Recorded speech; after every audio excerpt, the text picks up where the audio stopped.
നമോ നമഃ. സംസ്കൃതഭാഷാവർഗേ സർവേഷാം സ്വാഗതം. പ്രിയഛാത്രാः, भवन्तः गतदिने रागसुधारसाहित्यपाठभागस्य किञ्चित् भागम् अपठन्. अद्य शेषं भागं पठामः. इदानीं पाठभागस्य वाचनं करोमि, भवन्तः शृण्वन्तु. अहो कीदृशी स्वरमाधुरी, को अयं गायकः, केयं कृतिः. तमजानन्तः केचित् परस्परम् अपृच्छन्. श्रुतिरागविशारदः त्यागराजो अयं महात्मा.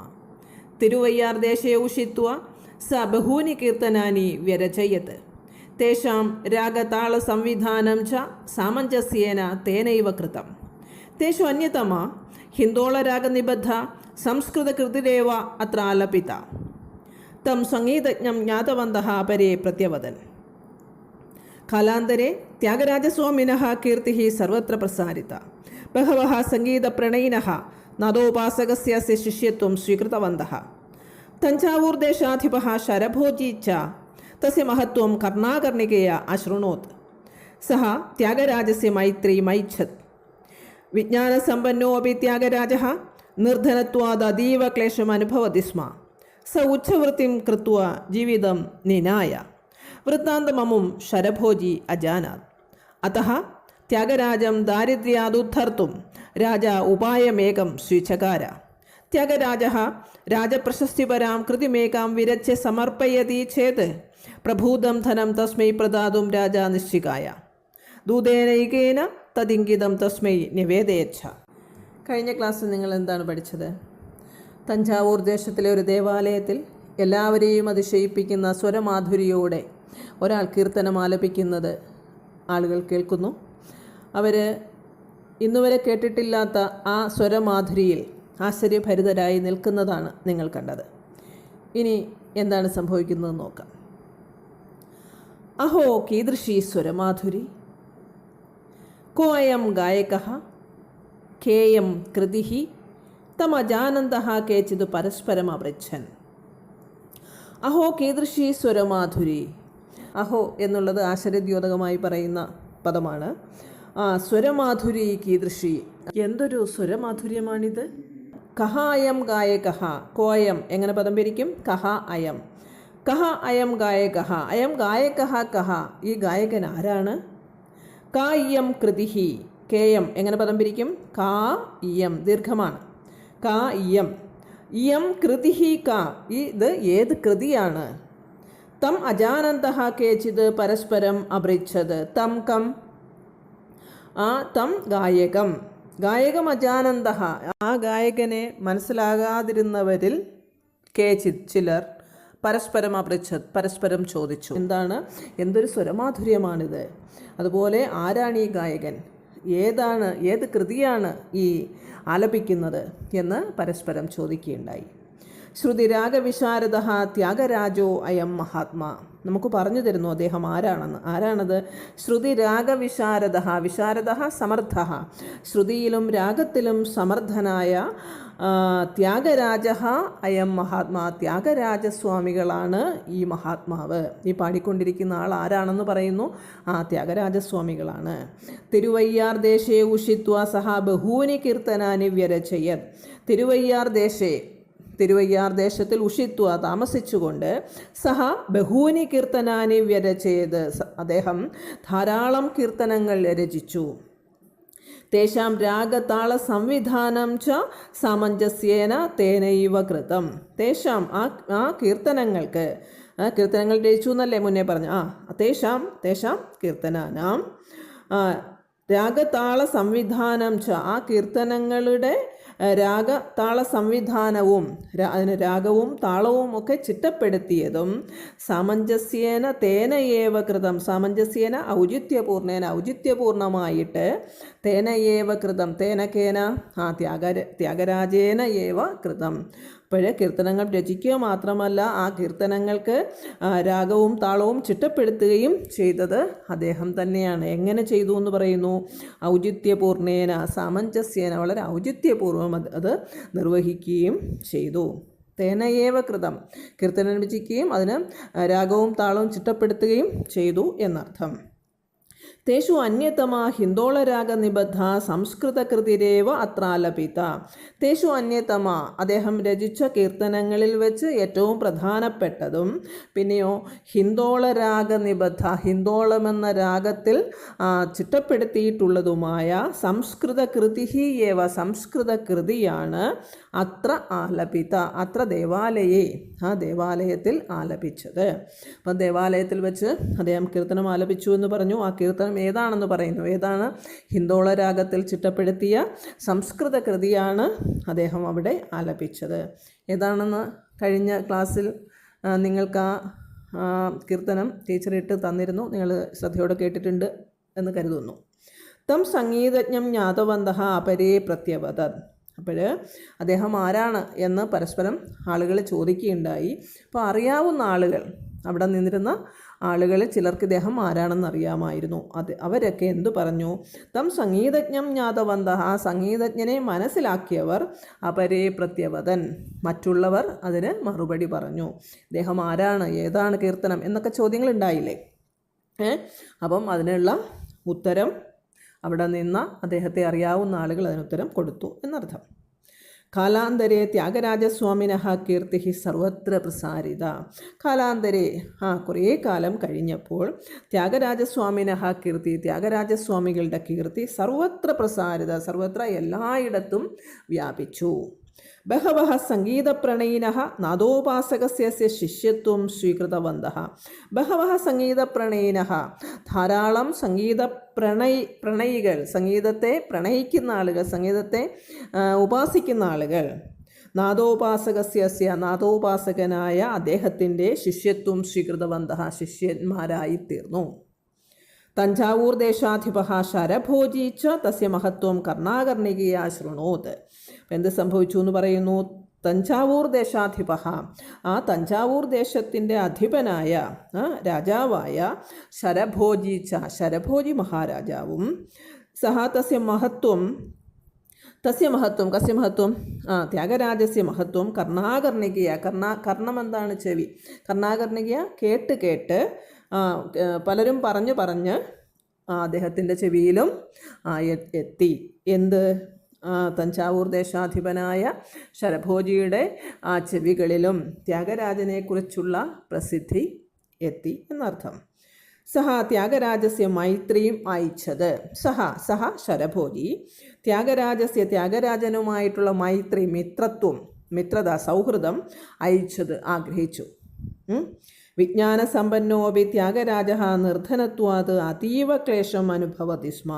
അദ്ദേഹം എങ്ങനെയുള്ള ആളായിരുന്നു എന്ന് പറയുന്നു? വിജ്ഞാനസമ്പന്നഹാപി വിജ്ഞാനം കൊണ്ട് അദ്ദേഹം സമ്പന്നനായിരുന്നു. പക്ഷേ ധനം കൊണ്ട് ധനത്തിൻ്റെ കാര്യത്തിൽ അദ്ദേഹം ആരായിരുന്നു എന്ന് പറയുന്നു? നിർധനത്വാത് അതീവ ക്ലേശം അനുഭവതി സ്മ. ധനത്തിൻ്റെ കാര്യത്തിൽ അദ്ദേഹത്തിന് സമ്പന്നത ഉണ്ടായിരുന്നില്ല. അറിവിൻ്റെ കാര്യത്തിൽ സമ്പന്നനായിരുന്നു എങ്കിലും സമ്പത്തിൻ്റെ കാര്യത്തിൽ അങ്ങനെ ആയിരുന്നില്ല. അതുകൊണ്ട് തന്നെ നിർധനത്വാത് ധനമില്ലാത്തത് കൊണ്ട് അതീവ ക്ലേശം അനുഭവതി സ്മ. അദ്ദേഹം വളരെയധികം ക്ലേശങ്ങൾ, വിഷമങ്ങൾ, ബുദ്ധിമുട്ടുകൾ അനുഭവിച്ചു. സഹ ഉച്ചവൃത്തിം കൃത്വ ജീവിതം നിനായ. അദ്ദേഹം ഉച്ചവൃത്തിം കൃത്വ, ഉച്ചവൃത്തി എന്ന വാക്കിൻ്റെ അർത്ഥം എന്താണ്? ഭിക്ഷോപജീവിതം. കുറച്ചുകൂടെ വിശദമായി ഇവിടെ പാഠഭാഗത്തിൻ്റെ ബാക്കിൽ അർത്ഥം പറയുന്നുണ്ട്. അതായത് വിളവെടുപ്പിന് ശേഷം പാടത്തും പറമ്പിലുമൊക്കെ വീണ് കിടക്കുന്ന ധാന്യമണികൾ പറക്കിയെടുത്ത് അതും കൊണ്ട് ഉപജീവനം നടത്തുക, അതിനാണ് ഉച്ചവൃത്തി എന്ന് പറയുന്നത്. അപ്പോൾ ആ രീതിയിൽ ജീവിതം മുന്നോട്ട് കൊണ്ടുപോയ ആളാണ് ത്യാഗരാജനെന്നാണ് നാം മനസ്സിലാക്കേണ്ടത്. സഹ ഉച്ചവൃത്തിയും കൃത്വ ജീവിതം നിനായ. അദ്ദേഹം ഈ രീതിയിലാണ് അദ്ദേഹത്തിൻ്റെ ജീവിതം മുന്നോട്ട് കൊണ്ടുപോയിക്കൊണ്ടിരുന്നത്. വൃത്താന്തം അമം ശരഭോജി അജാനാത്. അമം വൃത്താന്തം, ഈ ഇങ്ങനെയാണ് അദ്ദേഹം ജീവിക്കുന്നത് എന്നുള്ള ആ ഘടന ശരഭോജി അജാനാത്, ശരഭോജി അറിയുന്നു. അതഃ ത്യാഗരാജം ദാരിദ്ര്യാത് ഉദ്ധർത്തും രാജ ഉപായമേകം സ്വിചകാര. അതുകൊണ്ട് ത്യാഗരാജനെ ദാരിദ്ര്യാത് ഉദ്ധർത്തും, ദാരിദ്ര്യത്തിൽ നിന്നും ഉയർത്തുന്നതിനു വേണ്ടി രാജ ഉപായം ഏകം സ്വിചകാര, അദ്ദേഹം ഒരു ഉപായം കണ്ടുപിടിച്ചു. കാരണം ഇദ്ദേഹത്തെ ഈ ദാരിദ്ര്യത്തിൽ നിന്നും മാറ്റിയെടുക്കണം എന്ന് വിചാരിച്ചിട്ട് രാജാവ് ഒരു ഒരു മാർഗം സ്വീകരിക്കുന്നു. എന്താണ് ആ മാർഗം നോക്കൂ. ത്യാഗരാജ രാജപ്രശസ്തിപരാം കൃതിമേകാം വിരച്യ സമർപ്പയതി ചേത് പ്രഭൂതം ധനം തസ്മൈ പ്രദാതും രാജ നിശ്ചികായ. രാജാവ് എന്താ പറഞ്ഞത്? രാജപ്രശസ്തിപരാം കൃതിമേകാം വിരച്യ, രാജാവിനെ പ്രശംസിച്ചുകൊണ്ട് ഏകാം കൃതിയും വിരച്യ, ഒരു കൃതി രചിച്ച് സമർപ്പയതി ചെയ്ത് സമർപ്പിക്കുകയാണെങ്കിൽ, രാജാവിന് കാൽക്കൽ സമർപ്പിക്കുകയാണെങ്കിൽ, പ്രഭൂതം ധനം തസ്മൈ പ്രദാതും, ധാരാളം ധനം തസ്മൈ അദ്ദേഹത്തിനായിക്കൊണ്ട് പ്രദാതും നൽകുന്നതിന് രാജാവ് നിശ്ചയിച്ചു. അപ്പോൾ രാജാവിനെ പ്രകീർത്തിച്ചുകൊണ്ട് എന്ത് ചെയ്യണം? ഒരു കൃതി രചിക്കണം. അങ്ങനെ രചിച്ച് രാജാവിൻ്റെ കാൽക്കൽ സമർപ്പിക്കുകയാണെങ്കിൽ രാജാവ് ധാരാളം ധനം നൽകാമെന്ന് അദ്ദേഹം തീരുമാനിക്കുന്നു. ദൂതേന ഏകേന ദൂതേന, ഒരു ദൂതൻ വഴി, തദിംഗിതം തസ്മൈ നിവേദിച്ച, തത് ഇംഗിതം, ഈ മനസ്സിലിരിപ്പ്, അദ്ദേഹത്തിൻ്റെ മനസ്സിലുണ്ടായ ആ ഉപായം, തസ്മൈ നിവേദിച്ച, അദ്ദേഹത്തെ അറിയിക്കുകയും ചെയ്തു. നിവേദയത് ച, അറിയിക്കുകയും ചെയ്തു. രാജനിർദ്ദേശം ശൃണോതഃ ത്യാഗരാജസ്യ ഹൃദയാന്തരാളാത് കൃതിരേഖ നിർഗളിത. രാജാവിൻ്റെ നിർദ്ദേശം കേട്ട ത്യാഗരാജൻ്റെ ഹൃദയാന്തരാളാത്, ഹൃദയത്തിനുള്ളിൽ നിന്നും, കൃതിരേഖ നിർഗളിത, ഏകാകൃതി നിർഗളിത, ഒരു കൃതിയാണ് പുറത്തേക്ക് വന്നത്. കൃതി എന്ന് പറയുന്നത് രചന എന്നാണ് കൃതി എന്നുള്ള വാക്കിൻ്റെ അർത്ഥം. അപ്പം എന്താണ് ആ കൃതി? നിധിചാല സുഖമാ എന്ന് പറയുന്ന ഒരു കീർത്തനം ആണ് അദ്ദേഹം ആ സമയത്ത് പാടിയത്. എന്താണ് ആ വരിയുടെ അർത്ഥം? ധനം നേടിയാൽ സുഖം ലഭിക്കുമോ? ധനം എല്ലാത്തിനും ഉപരിയാണോ എന്നർത്ഥം വരുന്ന രീതിയിലുള്ള ഒരു വരിയാണത്. സഹ സർവം വിസ്മൃത്യ കല്യാണീ രാഗേണ അഗായത്, അദ്ദേഹം എല്ലാം വിസ്മരിച്ചുകൊണ്ട് കല്യാണീ രാഗത്തിൽ പാടി. അദ്ദേഹം പാടിയ ആ കൃതിയുടെ സംസ്കൃത വിവർത്തനം ഇവിടെ തന്നിട്ടുണ്ട്, അത് നോക്കാം നമുക്ക്. ധനാർജനമുദ ഈശ്വര ഭജനം വാ കരണീയം, നരസ്തവ ഉദ ഹരിസ്തവോ വാ വരണീയ, രേ മാനസ സത്യം വദ രമണീയം. എന്താണ് ധനാർജനം ഉദ ഈശ്വര ഭജനം വാ കരണീയം? ധനമാർജിക്കണോ ഉദ അതോ ഈശ്വര ഭജനം വാ കരണീയം, ഈശ്വരനെ ഭജിക്കണോ? ഞാൻ എന്താണ് ചെയ്യേണ്ടത്? എന്താണ് കരണീയമായിട്ടുള്ളത്? നരസ്തവ ഉദ ഹരിസ്തവോ വാ വരണീയ, നരസ്തവം ഹരിസ്തവം. നരസ്തവം എന്താണ്? നരനെ ഭജിക്കണോ അതോ ഹരിയെ ഭജിക്കണോ? എന്താണ് ശ്രേഷ്ഠമായിട്ടുള്ളത്, വരണീയമായിട്ടുള്ളത് എന്താണ്? രേ മാനസ സത്യം വദ രമണീയം, അല്ലയോ മനസ്സേ രമണീയം സത്യം വദ, രമണീയമായിട്ടുള്ള ആ സത്യം നീ എന്താണെന്ന് വെച്ചാൽ പറയുക. ഇത് അർത്ഥോപേദം എന്നർത്ഥം വരുന്ന തത് തെലുഗു ഭാഷാ നിബദ്ധം, തെലുഗു ഭാഷയിൽ രചിച്ചതായ കീർത്തനം സഹാരാജ്ഞയെ പ്രേഷിതവാൻ, രാജാവിൻ്റെ ചോദ്യത്തിന് മറുപടിയായിട്ട് അദ്ദേഹം ഒരു കീർത്തനമാണ് അയച്ചു കൊടുത്തത്. ആ കീർത്തനത്തിൻ്റെ അർത്ഥം ആണ് നിങ്ങളിപ്പോൾ കേട്ടത്. ഈശ്വരസേവനമേവ സർവസ്മാത് പരം ധനമിതി ത്യാഗരാജവചനം ശ്രുത്വ രാജ ലജ്ജാനമ്രമുഖോ ബഭൂവ.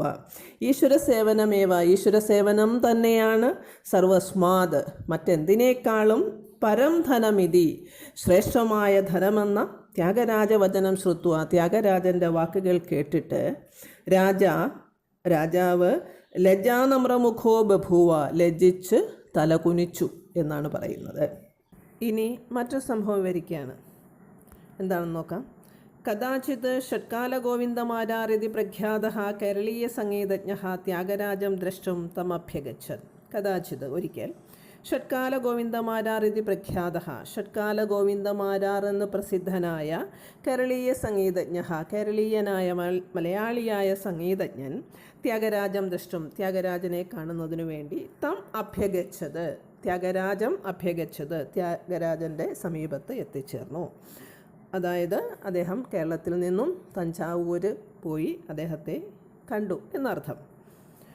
ഗോവിന്ദമാരാർ മഹാഭാഗസ്യ ഷട്കാലേഷു ഗാതും വൈഭവം പുരതോ ദൃഷ്ടുവ. ഗോവിന്ദമാരാർ മഹാഭാഗസ്യ, ആ ഗോവിന്ദമാരാരുടെ ഷട്കാലേഷു ഗാതും വൈഭവം പുരതോ ദൃഷ്ടുവ, 6 കാലത്തിൽ പാടാനുള്ള വൈഭവം, സാമർഥ്യം പുരതഃ ദൃഷ്ടുവ, മുന്നിൽ കണ്ടിട്ട്, സഹ വിസ്മിതസ്ഥിമിതഃ അഭൂത്. സഹ ത്യാഗരാജൻ വിസ്മിതസ്ഥിമിതഃ അഭൂത്, വിസ്മയിച്ചുപോയി, അതിശയിച്ചുപോയി എന്നാണ് പറയുന്നത്. അതായത് 6 കാലത്തിൽ പാടാനുള്ള കഴിവ് സാധാരണ സംഗീതജ്ഞന്മാർക്ക് ഉണ്ടാകാൻ സാധ്യതയില്ലാത്തതാണ്.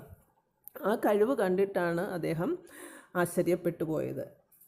സഹ തഥായേവ, ആ കഴിവ് കണ്ടിട്ട്, തഥായേവ അപ്പോൾ തന്നെ, എന്തരോ മഹാനുഭാവുലു ഇതി, എന്തരോ മഹാനുഭാവുലു എന്ന് തുടങ്ങുന്ന ശ്രീരാഗവിശിഷ്ടേന കീർത്തനേന, ശ്രീരാഗവിശിഷ്ടമായ ശ്രീരാഗത്തിൽ ചിട്ടപ്പെടുത്തിയ കീർത്തനത്താൽ തം അഭ്യർച്ചയത്, അദ്ദേഹത്തെ അർച്ചിച്ചു, പൂജിച്ചു, ആദരിച്ചു എന്നർത്ഥം.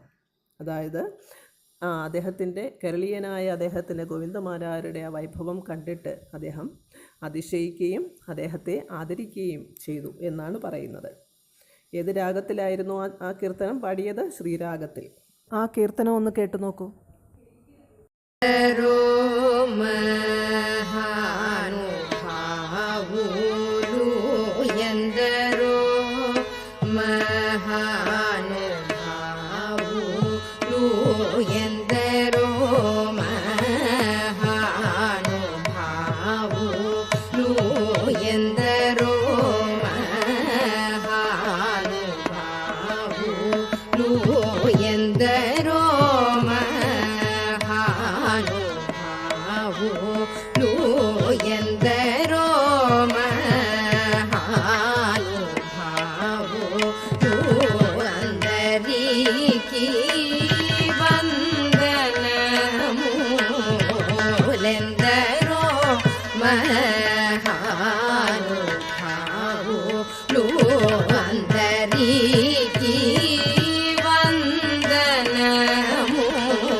ത്യാഗരാജ പഞ്ചരത്ന കീർത്തനേഷു കീർത്തനമിതം പശ്ചാത് നിതരാം പ്രസിദ്ധിം അവാപ.